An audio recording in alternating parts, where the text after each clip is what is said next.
welcome back to the lecture series, Short Story in the Modern and Postmodern Era. Today we're going to start with a new author and a new story. We are going to study Julio Cortazar and his short story, House Taken Over. So, Julio Cortazar, as a way of knowing the background of the author, he was born in Belgium, where his parents were involved in Argentine diplomatic work. As a young child, he had lived in Belgium, in Switzerland, and Spain before moving to his parents' home country in Argentina.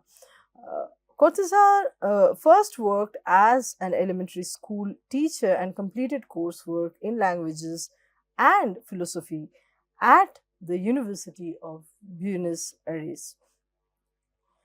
During this time, he published a collection of sonnets, play, and several short stories. He continued to teach at several elementary schools and eventually he became a professor of French literature at the National University of Cuyo, though was forced to leave his role through pressures from the Peron regime. And we find the mention of the Peron regime in the story that we are going to discuss today. He eventually migrated to France in 1951 and there he continued to live, although he traveled broadly until his death, which happened in 1984. Major works created by him were published during his years spent in Paris, including short story collections like Bestiaro and novels like Hopscotch. Although he lived in France, Cortazar was deeply interested in the politics of Latin America and he renounced fascism and military dictatorship and supported communist and socialist movements in Argentina, Chile, and Cuba.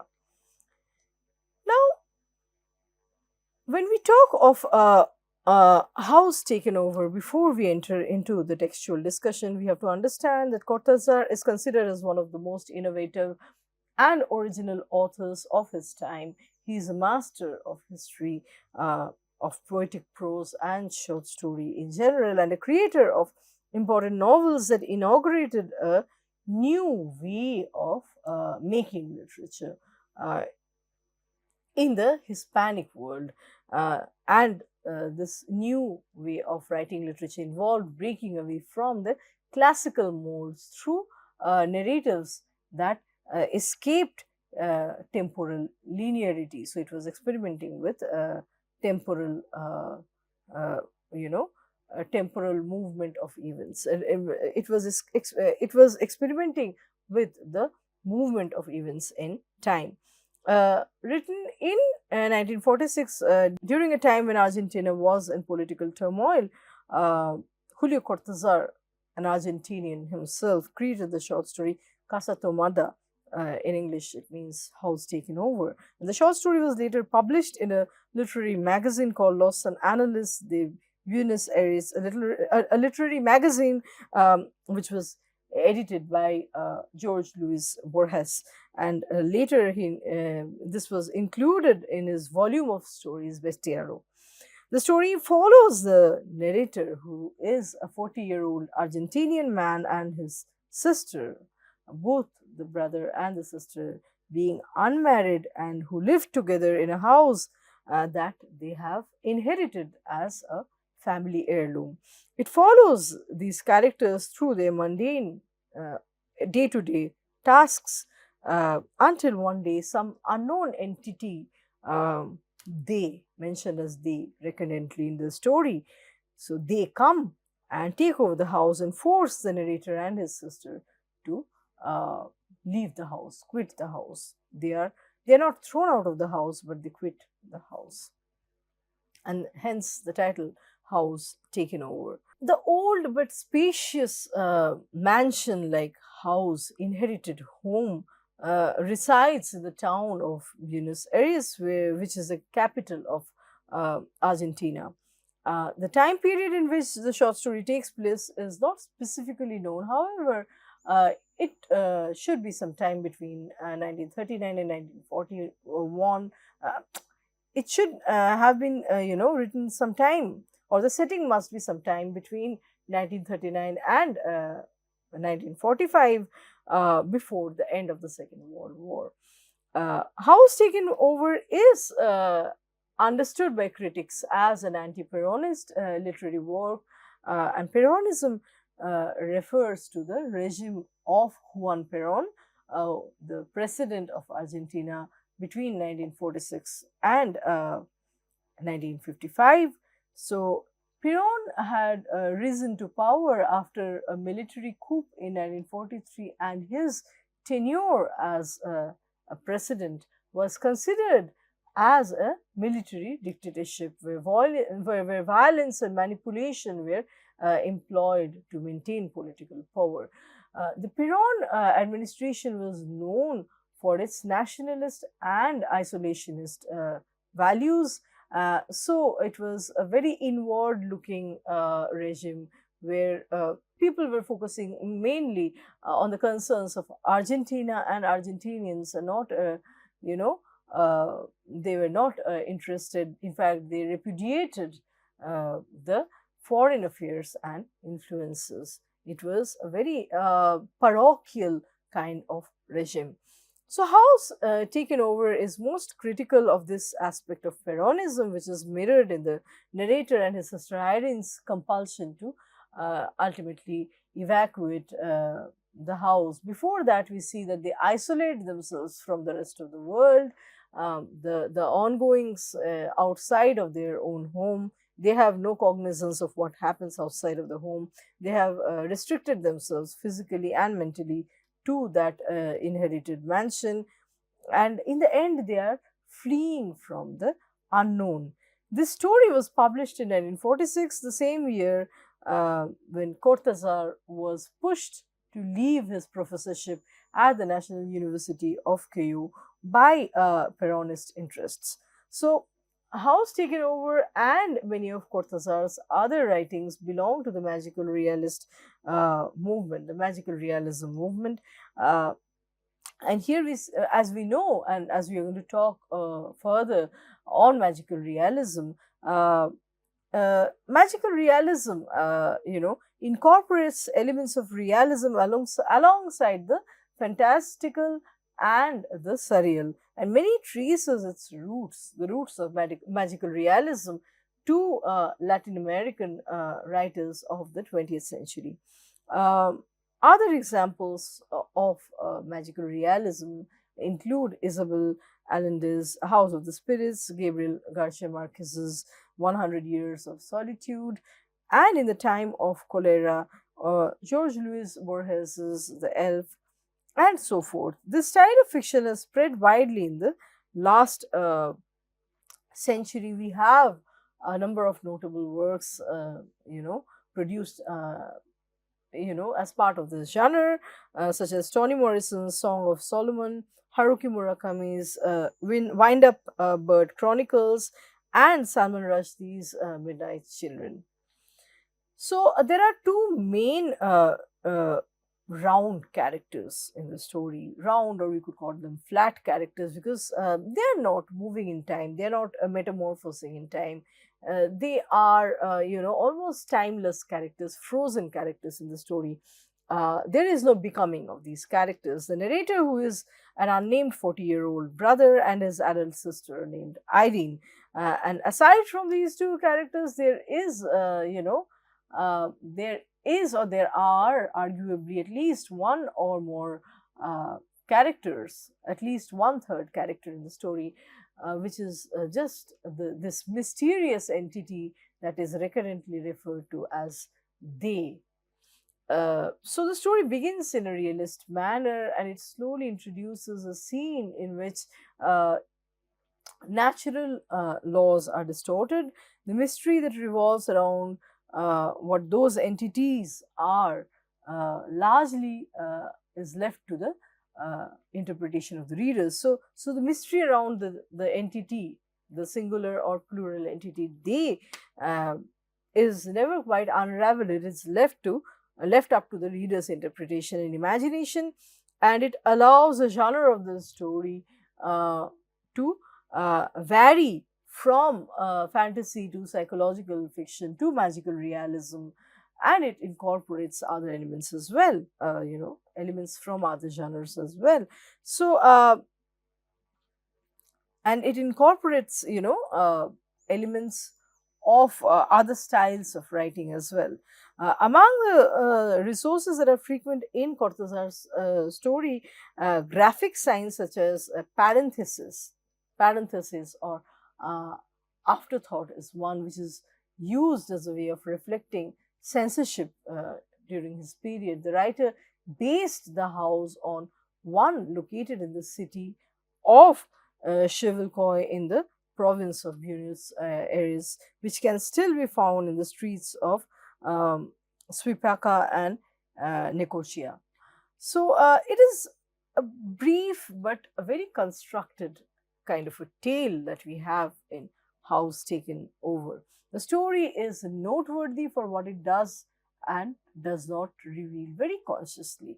The narrator's attention is too much into the mundane details, and the details that we get regarding eating, sitting, knitting, um, uh, are astounding, particularly when we see that in contrast, the more important details such as who are they already that have ushered into the house and which remains unaddressed, is kind of striking to the reader. So the reader is exposed to too many mundane, ordinary acts which could have been, summed up in a paragraph or so. Whereas the reader, whereas some important things are not brought to light, such as who is the they that have already infiltrated into the house, who live and who have occupied one part of the house. The lack of seemingly important, more emergent description and discussion leads the story and adds to the story a kind of ambiguity and mystery that allows for numerous interpretations. So there is room for numerous ways of understanding the story. In this sense, the story itself becomes as spacious, as sprawling as the house itself in which it is set. Certainly, despite its brevity, the plethora of critical interpretations of House Taken Over illustrates that it is a story potentially filled with a lot of symbols and a lot of ideas that definitely kind of supersede the ordinary descriptions that the story is rife with. For instance, Amanda Holmes notes that some of the most prominent analysis of the story by literary scholars see the experience of Cortazar's characters as similar to that of Adam and Eve in the Garden of Eden. A baby in the mother's womb, excrement in the intestines of the body, or the bourgeois elite in Peronist Argentina. Unquote. Marta Morello Frosch discusses the adept use of understatement which pervades the story. So Frosch finds that, I quote, there is no editorial comment on the events narrated, no matter how bizarre they may be. The events are just there, unquote. Right? So while this remarkable reticence, lack of description, leaves the reader to speculate, it is also a hallmark of the magical realist style. Still, the narrators and the narrator and his sisters' reticence, lack of explanation from their end, is pertinent. Not only do they avoid commenting on their own situation, but they also avoid acting towards it, acting on it. So they are cognizant of the fact that some unknown they have already occupied one part of the house, but that's part of a normal conversation between the brother and the sister. They don't do anything to prevent it, to stall it. or there is no resistance from their end, which might strike the reader.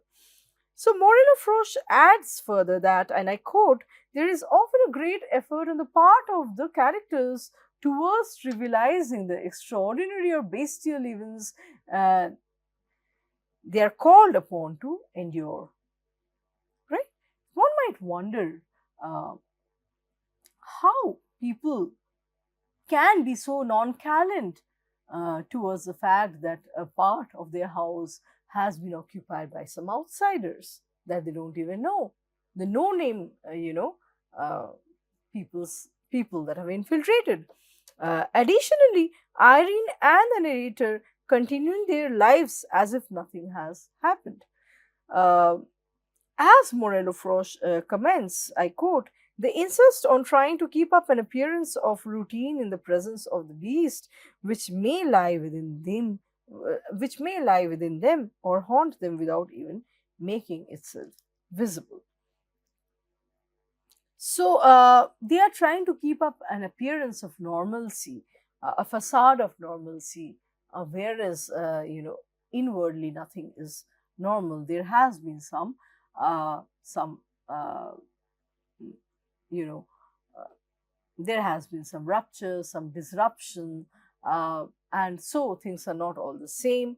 But the everyday language uh, maintains the sanity and the sameness, the normalcy through their ordinary acts and you know their existence. So even the narrator seems to indicate as much when he declares.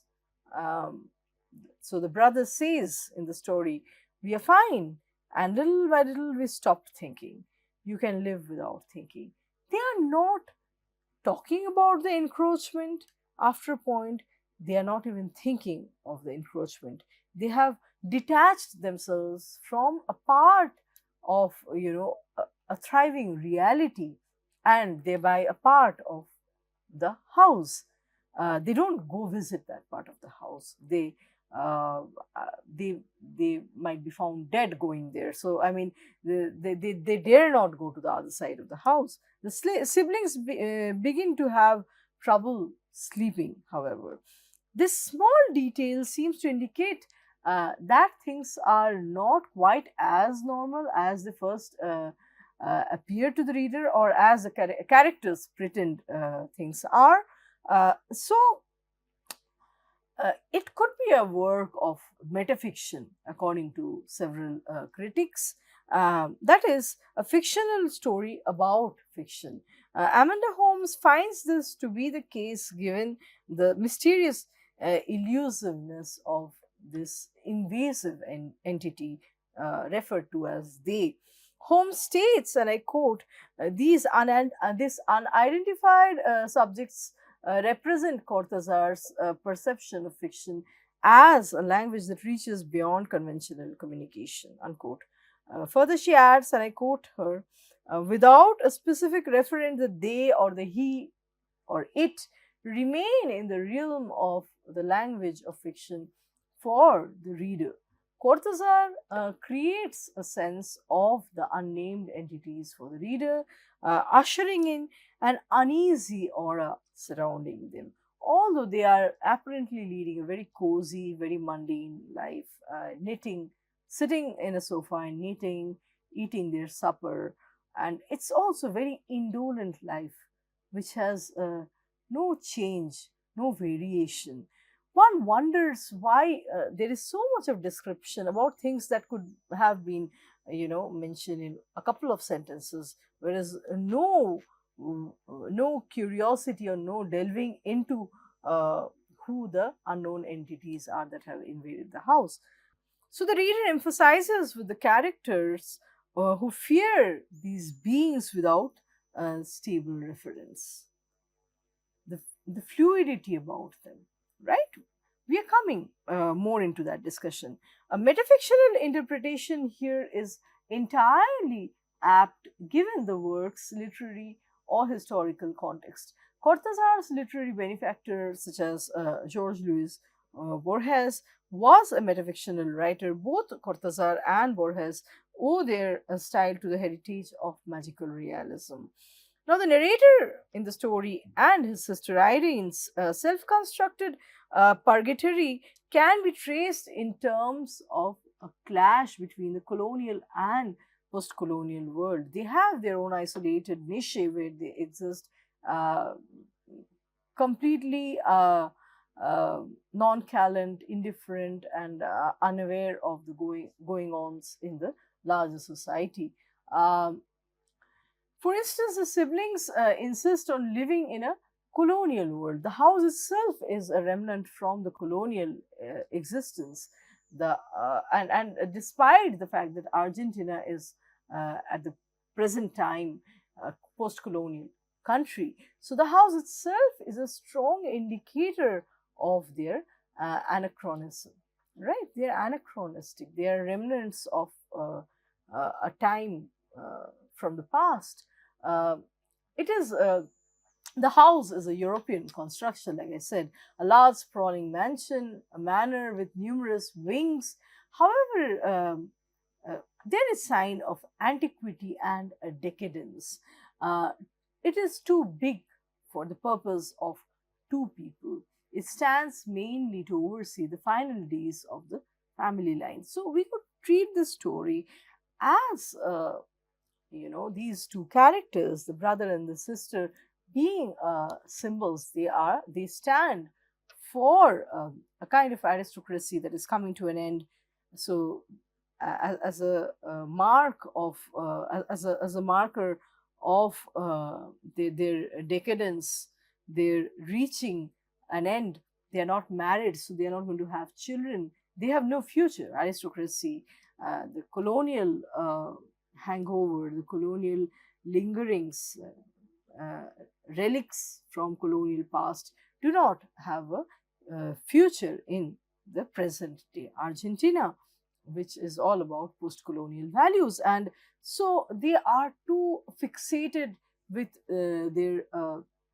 So we know that uh, uh, any hegemonic meaning is fixated with some permanent signifiers, some permanent significations. So, for example, the siblings are part of aristocracy, part of colonial uh, heritage. They carry those values with them, and so they cannot deal with fluidity, with disrupted meanings, with double meanings, with multiple significations that the invading force, uh, as understood through they, uh, imply. So they cannot face up to they is the new emergent meaning, right? uh, it has its class dimension once again. And maybe they are so antiquated, they are so anachronistic, the narrator and his sister, that they cannot come to terms with the new they. And they are uh, so you know they are too overpowered. They cannot resist the furthering the occupation of the manor by the day, right? They are too disempowered to conflict with the unknown. They are afraid of the unknown. This is the Pyrrhonian regime. This is very much symptomatic of the Pyrrhonian regime, which was, like I said earlier, very parochial, very narrow, and inward looking, not interested in foreign affairs. And this is also the symptom that we find echoing in the brother and the sister, which has no future, uh, something that is going to hit the dead end. So, in Amanda Holmes' interpretation, the narrator's abandoned descriptions of the house and the work conducted to maintain this house seem far more significant than they initially seem. According to Holmes, I quote, as a vehicle for nostalgia, the architectural styles of the fictional buildings come to represent divisions between past and present, as well as uh, between private and public space. The imposition of some inexplicable other on the individual residents probes the concept of home. what continues to be defined as home? Has the meaning of home changed with a changing regime, a changing worldview and reality? Underscoring the inescapability of the city's impact on the lives of its inhabitants, and questioning the nature of the walls, both in the architectural sense as well as in the linguistic sense, a wall that separates the self from the other.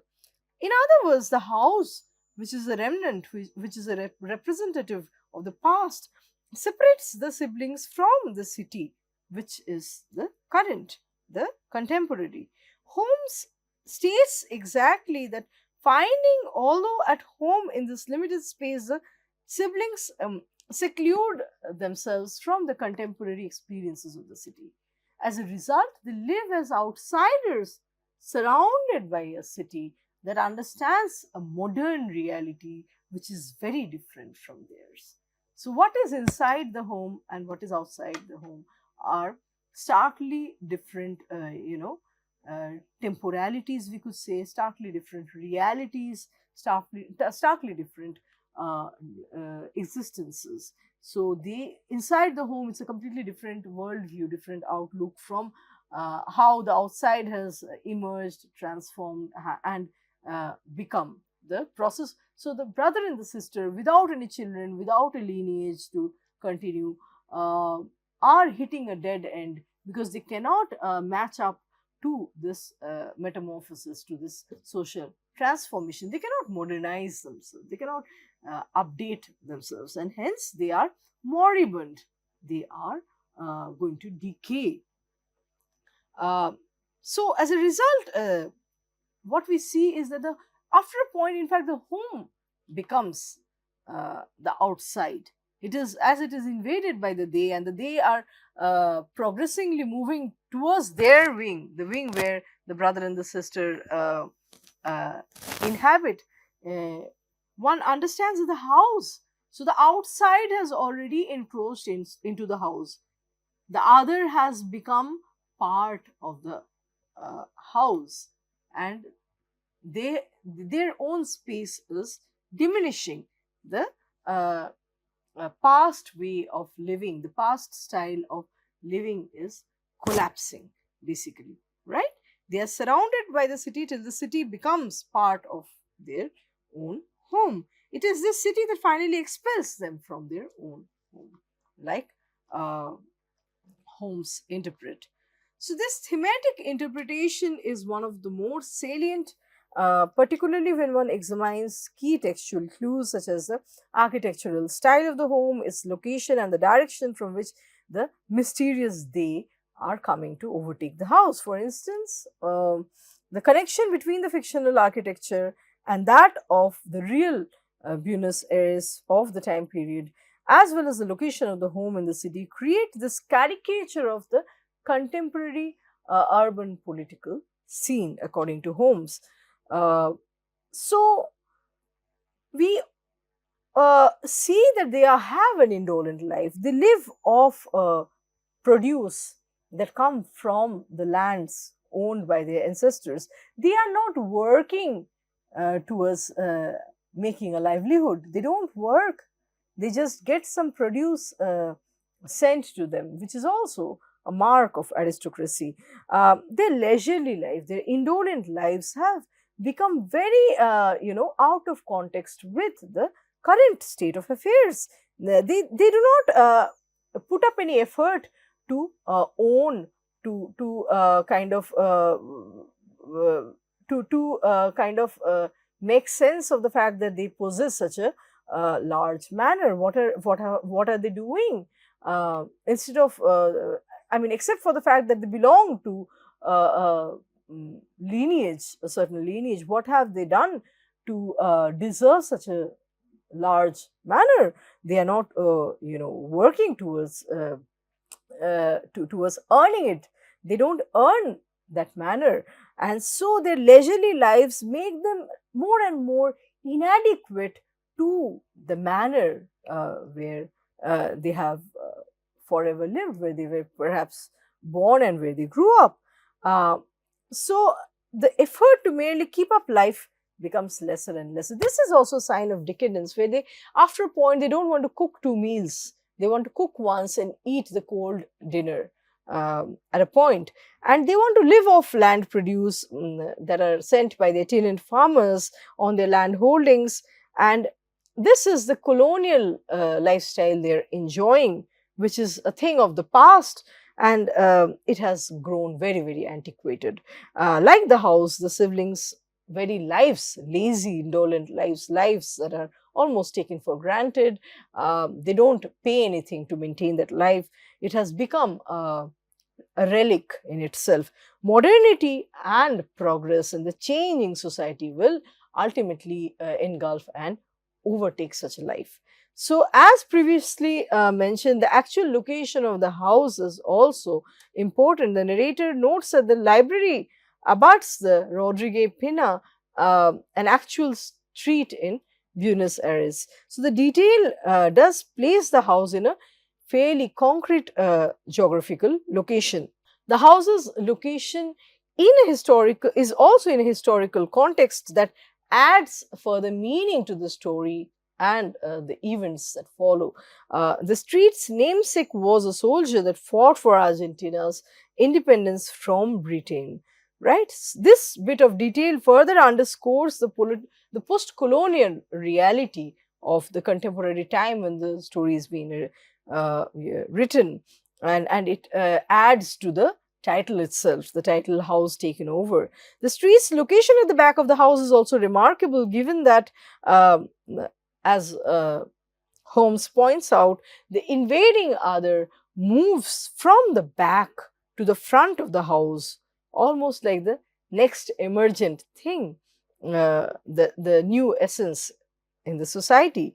Or from that section which is located, the section that locates the story in the real Buenos Aires outside of the text, to the part that remains anonymous and must be imagined without any real referent. Buenos Aires intrudes into the siblings' Europeanized and fictionalized heaven. So it's no longer the European colony that they dwell in, that they inhabit. It is the Buenos Aires, which is the current reality, which intercepts and finally takes over the the thing of the past, the aristocracy, the relic of the past. The story is thus a commentary on anachronism, on decadence of land owning elite class bearing the feudal colonial state of mind, way of life, and thus it can involve a class lens in one can involve a class lens towards reading the story. With this, I'm going to end today's discussion, and I'll meet you again for another round of discussions and another lecture. Thank you.